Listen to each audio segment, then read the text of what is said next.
Bom, queridos, boa noite, obrigado pelo convite. Boa noite, Cristina. Está indo? Tchau. Tudo bem, querido. Vou Coube a mim ficar. hoje. Oi, querida. Tudo bem? Coube a mim hoje falar um pouquinho sobre essas histórias inspiradoras, né?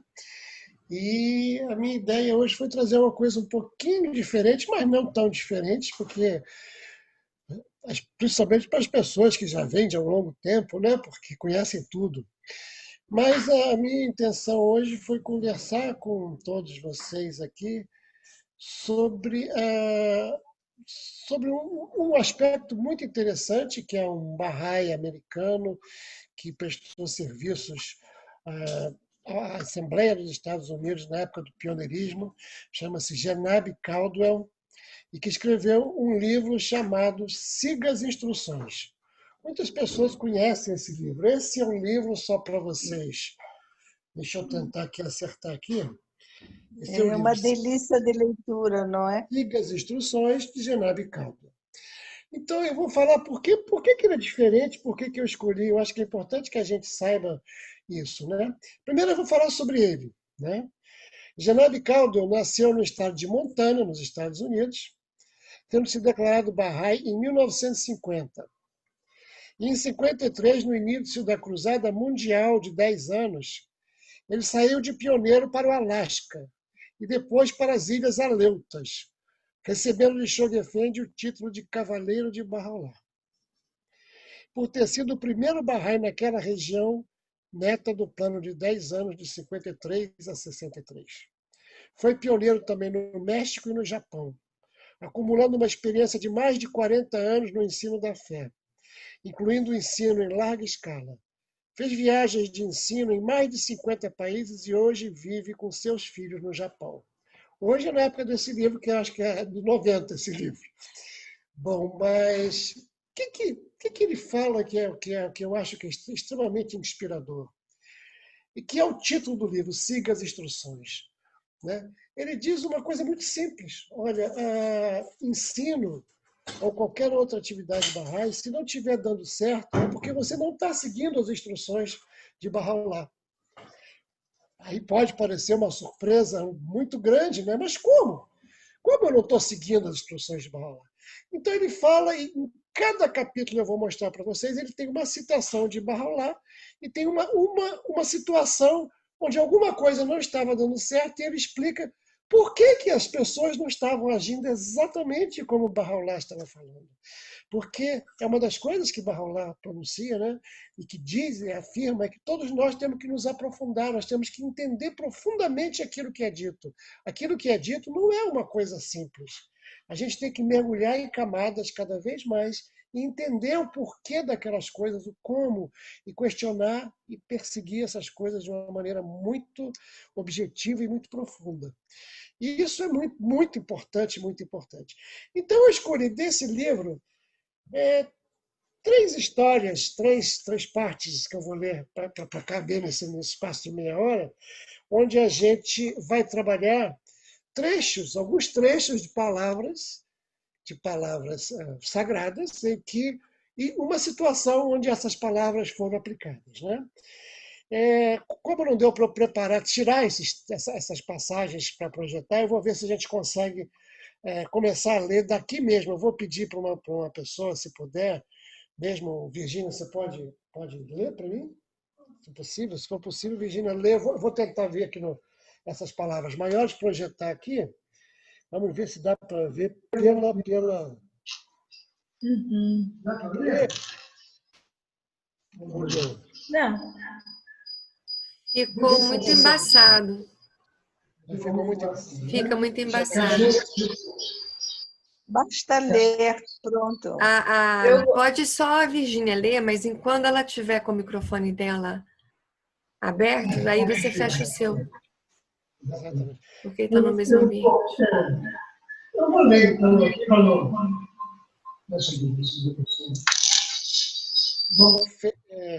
Vou pedir, vou ler aqui então.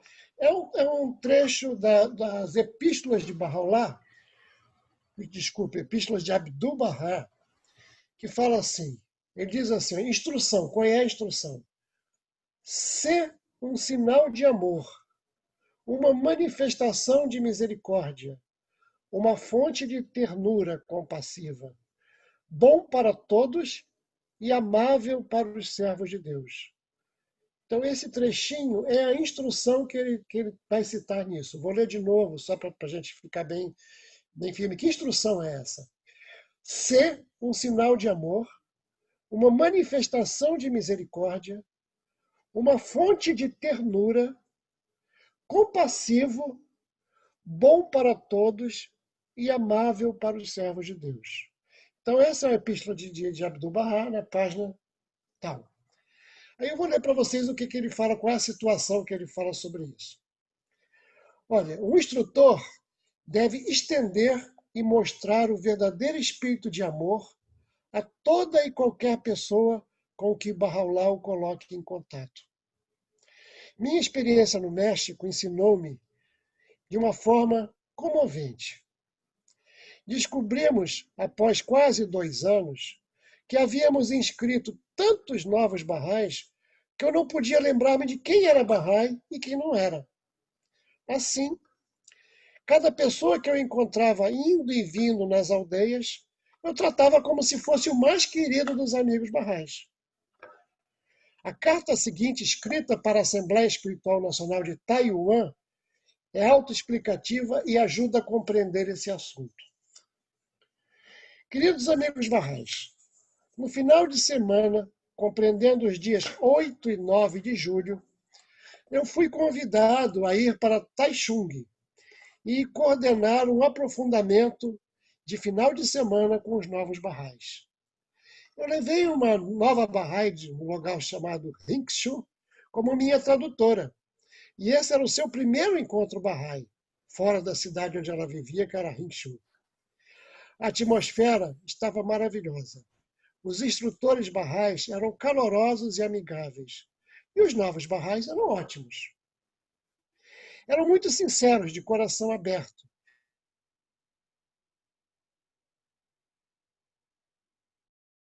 E ansiosos por aprender em ser uma Baha'i e pertencer a uma família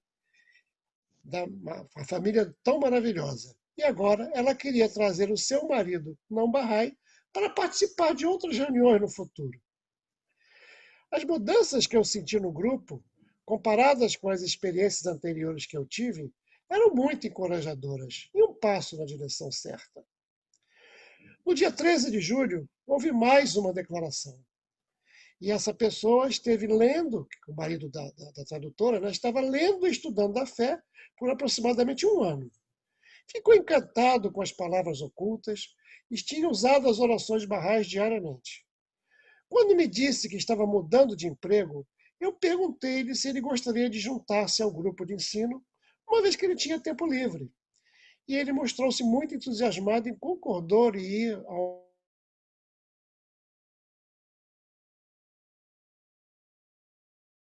menos por 1 semana, e que as providências seriam tomadas por ele. Fiquei tão impressionado com o grupo e com os novos crentes que senti que a festa marcada com o grupo para o dia 15 seria uma amorosa acolhida para esse novíssimo Baha'i que pudesse conhecer os seus companheiros. Liguei para o escritório da Assembleia Nacional, lá da China, Taiwan, né, que abriu na manhã de sexta-feira para falar com a coordenadora. Ela estava em outra ligação, de modo que eu expliquei para a garota que atendeu a ligação sobre o novo Baha'i e solicitei que a coordenadora retornasse a ligação assim que desligasse o telefone. Esperei o dia todo pelo retorno da ligação. E no final do dia voltei a ligar. A coordenadora não havia recebido meu recado. Como eu já estava com a agenda lotada para o final de semana, perguntei a uma outra Baha'i, que era Baha'i há mais de 1 ano, se ela levaria esse homem para Taichung. E ela concordou. E eu fiquei contente, pois senti que ela também queria experimentar aquele verdadeiro espírito de amor e unidade. Né? Depois liguei para a sede Baha'i lá na China, em Taichung, e falei com o inglês. Contei-lhes sobre eles e pedi-lhes que passassem adiante a informação ao grupo de ensino e que fizessem um esforço especial de cuidado terno e amoroso com essas novas duas almas preciosas que entraram nesse grupo. Também liguei para um membro do corpo auxiliar, mas ele disse que não ia à festa. Mesmo assim, pedi-lhe que contatasse o grupo e encorajasse a fazer uma hospitalidade para essas pessoas. Ele me garantiu que faria.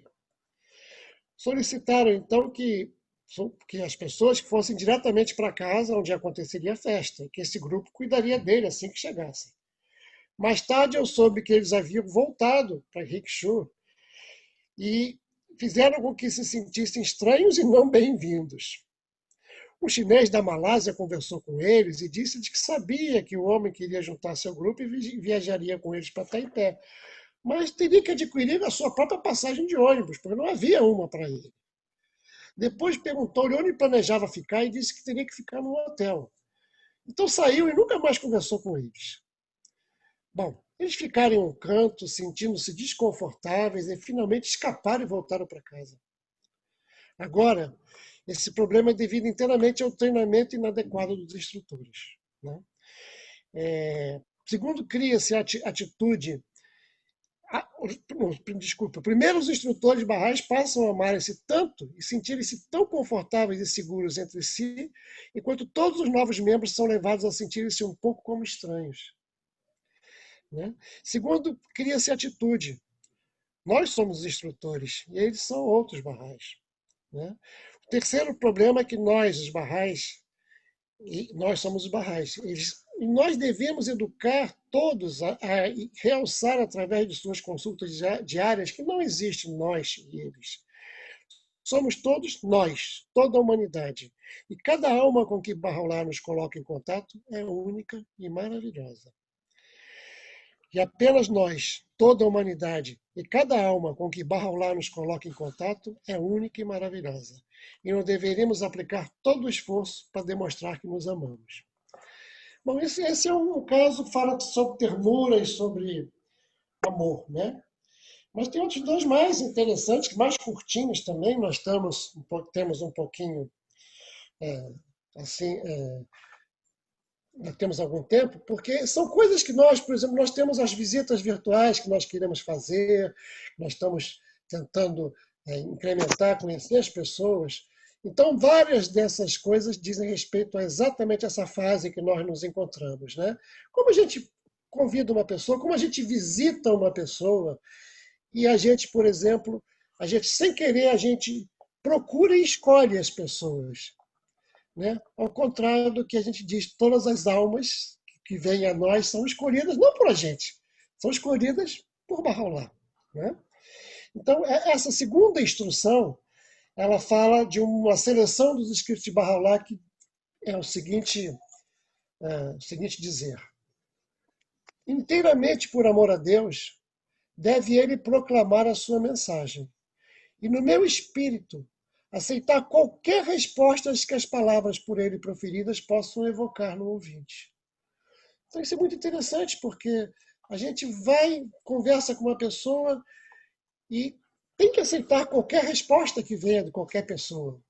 E nós vamos ver o porquê que é interessante, né?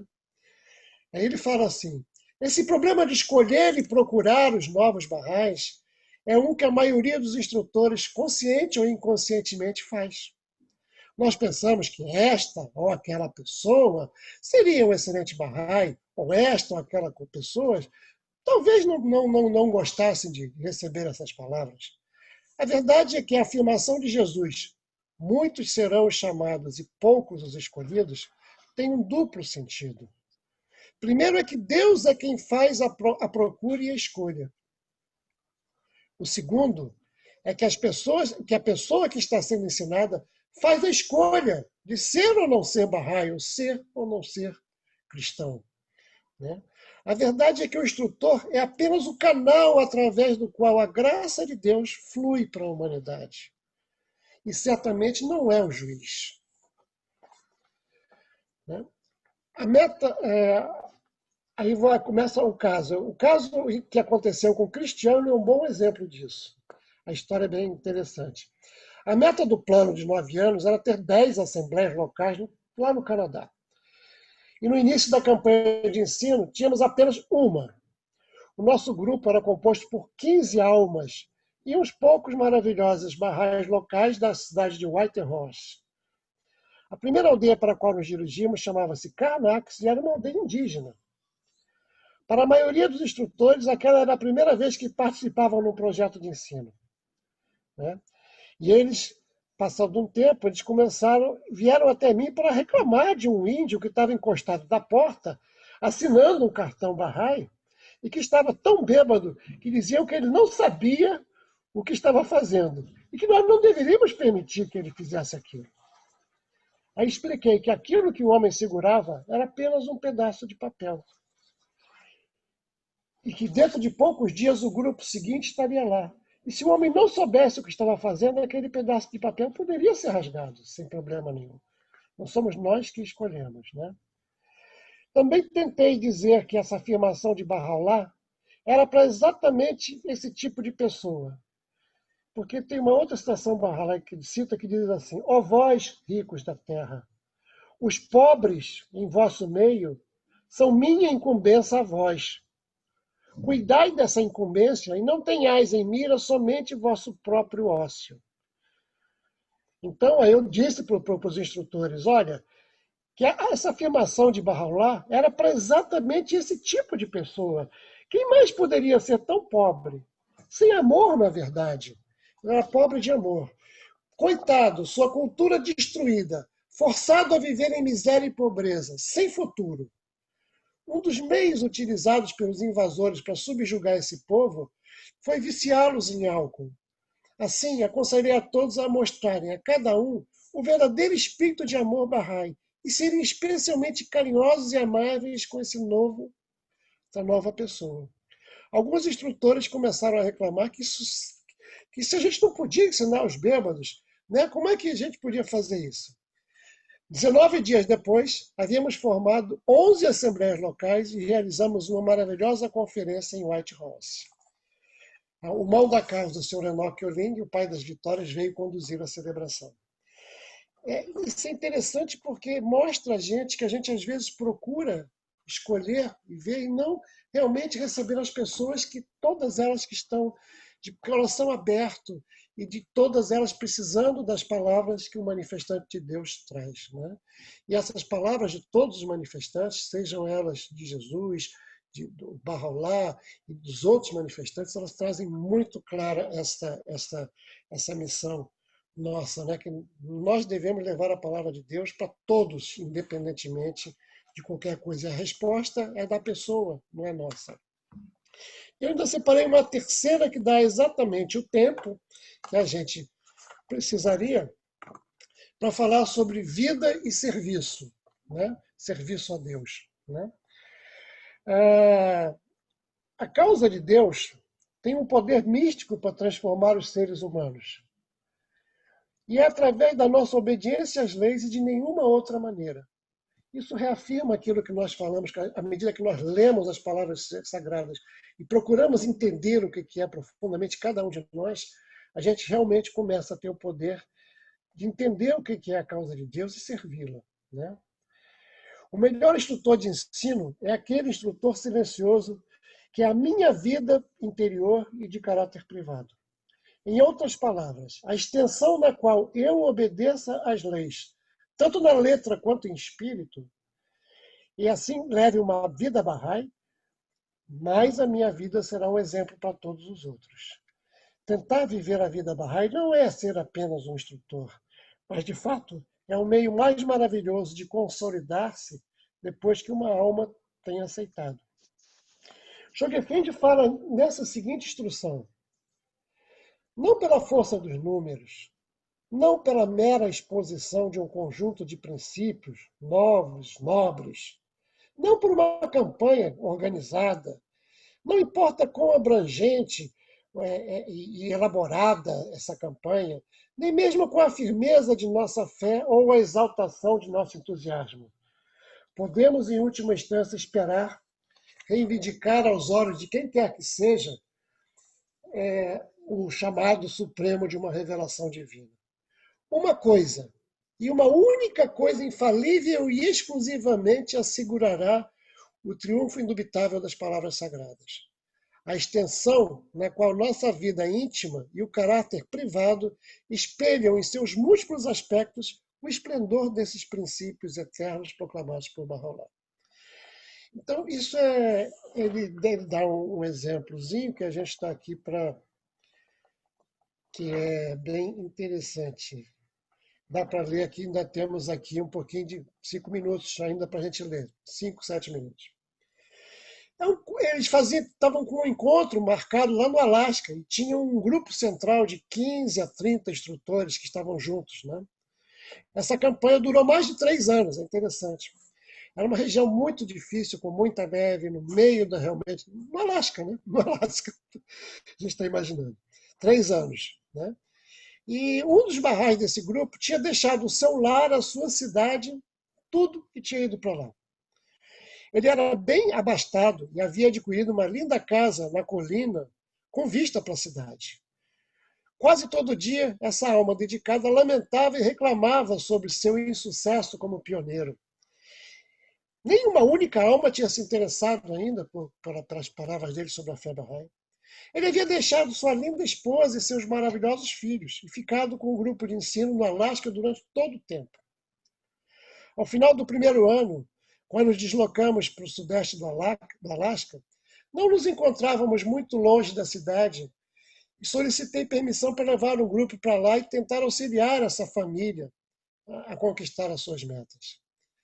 A Assembleia do Alasca nos deu permissão para ir até lá. Entramos nas ruas daquela cidade e, como a temperatura estava abaixo de zero, fomos de casa em casa e convidamos todos para uma reunião pública. Como sempre, ao estendermos esse convite amoroso, se a pessoa mostrava-se interessada, parávamos e lhes dávamos a mensagem devida. Como estava no meio do inverno e nada mais acontecia na cidade, quase todo mundo apareceu. À medida que as pessoas chegavam, nós lhe dávamos um lápis e um cartão de declaração. Depois da música e da palestra, convidávamos a cidade inteira para encher os cartões. E naquela noite recolhemos 19 cartões assinados. Devemos fazer um pensamento sobre esse tema por um momento, esclarecer que esse tipo de ensino ele é um ensino diferente, né? Isso não é um ensino que colete os corações das pessoas, né? Ensino, na verdade, sempre surge com um a um, olho a olho, joelho a joelho e coração a coração. Interessante começar de joelho a joelho. Talvez sentados um em frente ao outro, não sei se era essa a ideia, né? Mas aquele que busca tem uma reunião individual de casa aberta, onde todas as suas dúvidas são cuidadosamente explicadas. Aprendemos bem que se você apenas sair conversando com as pessoas, isso você vai perder o seu tempo, né? Agora, naquele relato, naquela noite, entreguei todos os 19 cartões para a esposa do meu colega de equipe. Na manhã seguinte, o grupo foi embora e seu marido partiu conosco. Cerca de uma semana depois, recebi um telefonema de uma elegante senhora e ela dizia: Genabe, o que faço com esses cartões? Aí ele falou assim para ela: bem, por que você não vai visitá-los? Aí passaram-se 6 semanas, recebi um outro telefonema. A mulher estava em lágrimas e explicou: fui visitar todos os 19 e foi terrível. O frio congelava e ninguém me convidou a entrar. Na verdade, a maioria foi rude e fechou a porta na minha cara. Ô, Genário, o que eu posso fazer? Aí ele respondeu para ela: por que você não tenta apenas criar amizade com eles? Ela desligou o telefone e esse foi o último telefonema que recebi dela. Ela estava verdadeiramente com dor no coração. Ao tentar ajudar essas pessoas, eu, ao contrário, os havia magoado. Isso pesou muito em meu coração. Eu fiquei remoendo esse assunto. No inverno seguinte, tomei providências para voltar à cidade. E dessa vez permanecer o tempo suficiente para fazer um serviço significativo. Consegui 10 dias para levar o grupo até lá. Liguei para esse anjo, para aquela senhora, né? E disse no telefone que nós estávamos voltando e que seu marido estaria com a sua família durante 10 dias. Eu esperava que ela me dissesse que eu fosse diretamente para o inferno e que, por favor, nunca mais voltasse. Né? Também lhe disse que voaria para lá dentro de poucos dias e faria todos os preparativos para a chegada e permanência do grupo.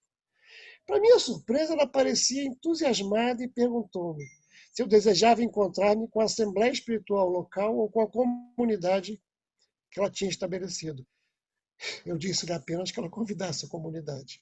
Ou seja, naquele período, depois que ela começou com o terno coração dela, visitar as pessoas, conversar com as pessoas, oferecer o seu coração, ela não só montou uma assembleia, como criou uma comunidade toda naquela cidade. Então, é esse que eu queria trazer para vocês como um exemplo da história de que tudo começa com o amor que cada um tem dentro do seu coração. Né? As palavras de Bahá'u'lláh, as palavras sagradas, elas têm que ter reflexo dentro do coração de cada pessoa. E a gente tem que ter isso realmente muito firme dentro de nós. Porque isso é capaz de realmente levar esse amor para todo mundo que a gente encontra. Obrigado pela atenção, pelo tempo. Espero ter podido trazer alguma coisa para vocês. E se quiserem, esse livro é bem interessante, tem várias histórias interessantes, algumas muito gozadas e interessantes mesmo. Obrigado. Uhum. Maravilha, querido. Gratidão profunda, é maravilhoso. Muito